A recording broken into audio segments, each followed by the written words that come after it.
Down हुआ है ना, वही मैं कह रहा हूँ। इधर बांध रहे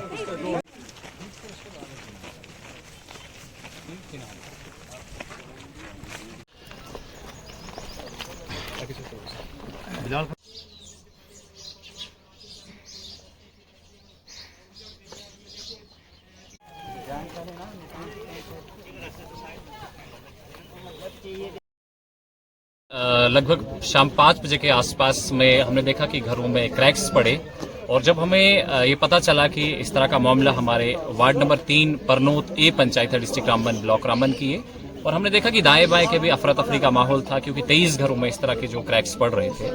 और उसके बाद जैसे ही हमारे लोकल लोगों को खबर मिली और लोग यहाँ पर हमारे पास पहुंचे, मैंने एसएचओ रामबन से खुद बात की, उन्होंने भी पुलिस पार्टी को वहां से डिप्यूट किया, भेजा। सिविल क्वार्टी रामबन यहाँ पर पहुंची, उम्मीद एनजीओ के लोग यहाँ पे पहुंचे, जिन्होंने फैमिलीज को ही सबसे पहले वहां से घरों से निकाला, क्योंकि हमारे घर जो है लगभग 1 घंटे के अंदर ही अनसेफ हो गए थे।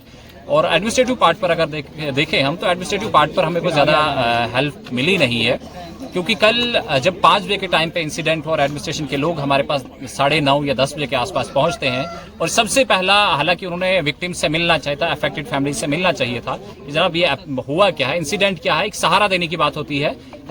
ये तो अल्लाह की तरफ से सब चीजें हैं, जो मुश्किलों में डाला है, आसानियां भी अल्लाह पैदा करेगा, लेकिन एडमिनिस्ट्रेशन ने सबसे पहले आके यहाँ पे अपने मोबाइल फोन निकाले और फोटो शूट किया कि जनाब हाँ हम पहुंचे हैं, वी आर ऑन स्पॉट, लेकिन आप सिचुएशन को ऐसे फोटो शूट से टैकल नहीं कर सकते। अभी भी आप देख सकते हैं कि लगभग पौने 12 बजे का टाइम है, अभी तक एडमिनिस्ट्रेशन की तरफ से कोई इंतजाम नहीं हुआ है। रात को हमारी 10 फैमिलीज लगभग खुले आसमान तले जो है रात गुजारी है, उन्होंने खाने पीने का कोई इंतजाम नहीं था। लोकल यहाँ के जो हमारे पड़ोसी वगैरह है, रिलेटिव्स वगैरह है, उन्होंने हमारे लिए इंतजाम किए थे, लेकिन कितने ही लोगों को आप अकोमोडेट कर पाएंगे, क्योंकि 23 फैमिलीज हैं। 23 फैमिलीज के साथ साथ में हम देख रहे हैं कि एक आश्रम भी है, एक मंदिर भी है, एक पावर जो डिपार्टमेंट है उसका रिसीविंग स्टेशन भी है, और 220 kV के यहाँ पे लगभग 4-5 जो है वो टावर्स भी हैं। अभी भी क्योंकि सुबह सुबह के टाइम पे जब हम यहाँ पहुंचे तो सबसे पहले हमारे पास मकामी लोग पहुंचे, हमारे पास उम्मीद एनजीओ के लोग पहुंचे। हालांकि हमें बानिहाल एनजीओ वॉलंटियर्स और हिमालयन क्वार्टी ने भी कांटेक्ट किया है, लेकिन ड्यू टू ट्रैफिक जैम वो यहाँ पर पहुंच नहीं पाए। सिविल क्वार्टी रामबन के लोग यहाँ पहुंचे, लेकिन एडमिनिस्ट्रेशन का मुझे समझ में नहीं आता है कि इतना पुअर रेस्पॉन्स क्यों है।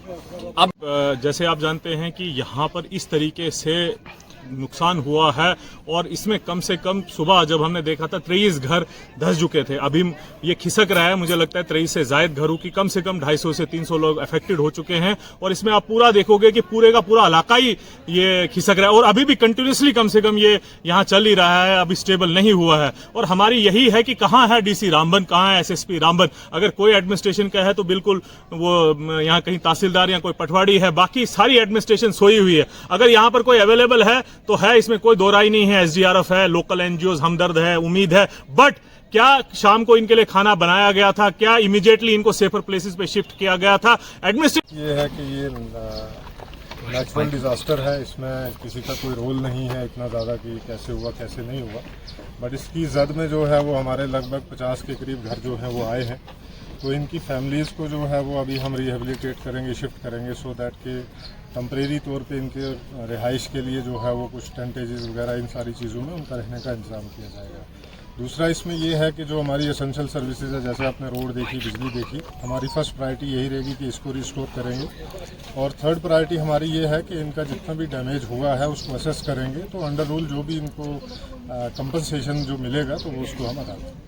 उसके अलावा सर गोल संगलदान का रोड देखें, अभी क्या है कि पूरा इलाका जो है लगभग अगर आप देखेंगे तो 1 किलोमीटर का स्ट्रेच है। अगर हम इसमें स्लोप में देखेंगे तो वो पूरा एरिया चल रहा है, तो उसमें हम जो है वो अभी कोई भी एकदम ऐसा नहीं ले सकते हैं कि जिसमें अभी रोड को थ्रू करेंगे, लेकिन हमने दूसरी जो इसकी अल्टरनेट रोड है उसको जो है वो थ्रू करेंगे, और बाकी जो चीज़ें हैं वो रेलवे वालों के साथ भी बात करके उसमें भी जो फैसिलिटीज लोगों के लिए अवेलेबल होंगी वो प्रोवाइड। कितने लोग, कितने उनके लिए क्या रहने का, खाने का अरेंजमेंट नहीं वो करेंगे, उसका लिए वो पूरा उसके कितने मकान सर इसकी जद में आए तकरीबन?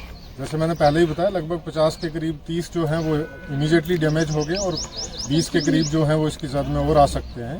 तो इन सब का जो है जितने भी हमारे लोग हैं उनके लिए जो खासकर ये मेरी फैमिली ही है, क्योंकि डिस्ट्रिक्ट एडमिनिस्ट्रेशन की एक फैमिली होती है लोगों के बीच में, तो फैमिली का हेड जो है वो डीसी होता है, तो इसकी मैं कंप्लीट जिम्मेदारी लेता हूँ कि इनकी रिहाइश का, इनके खाने पीने का सारा इंतजाम जो है वो किया जाए। तो टावर्स भी इसके डैमेज में आए? बिल्कुल, टावर जो है वो हमारे डैमेज हुए हैं, इसका भी जो है वो भी आपको पता ही है कि टाइम लगेगा किस तरीके से, क्योंकि लैंड अभी सिंक ही हो रही है। तो असेंशियल सर्विसेज में जैसे ये रोड है और लोकल जो बिजली है, फर्स्ट प्रायोरिटी पे हम वही रिस्टोर करेंगे। और जो सेकंड प्रायोरिटी हमारी है कि कैसे लोगों के लिए जो है वो टेंट्स वगैरह लगवाएं, खाने का इंतजाम किया जाए, मेडिकल का कैंप लगवाया जाए, सो दैट इनको कोई इशू जो है वो ना आए। इसको से पीछे, इससे पहले भी पीछे था, मकान रह गए थे, तो उस बस कोई ऐसा मेन देखिए अभी तो जियोलॉजी की टीम जो है उसके बाद ही जो है लगा, क्योंकि हम जमीन के अंदर की चीजें तो जान नहीं सकते हैं, तो इसमें तो टीम आएगी तभी बराबर। बाकी एडवाइजरी क्या रहेगी लोगों के लिए? काफी लोग हमने देखा चल रहे हैं, बिल्कुल भी जो है वो परेशान नहीं होना है, किसी हड़बड़ाहट में नहीं आना है, क्योंकि ये कुदरती तो नेचुरल वे में ये हो रहा है, डिजास्टर है। और दूसरा ये है कि अपना ख्याल रखें, अगर इस किस्म की कोई भी अगर ऐसी चीज बचाना जो है वो सबसे जरूरी चीज है, क्योंकि किसी भी डिजास्टर में जो मिटिगेशन है और प्रीपेयर वो बड़ी इंपॉर्टेंट है, ताकि कम से कम जो है वो नुकसान जो है वो हो। खासकर जैसे घर टूट रहे हैं तो वो कम से कम नुकसान उसका हो। और दूसरी चीज़ ये है कि हमारा रिस्पांस टाइम जो है वो बहुत फास्ट होना चाहिए, सो दैट कि इसके लिए अभी हम कैंप करेंगे। हमारी एक टीम जो है वो 24/7 यहीं पे कैंप करेगी, और उसमें जितना भी जो चीज़ें होंगी एरिया को भी जज किया जाए।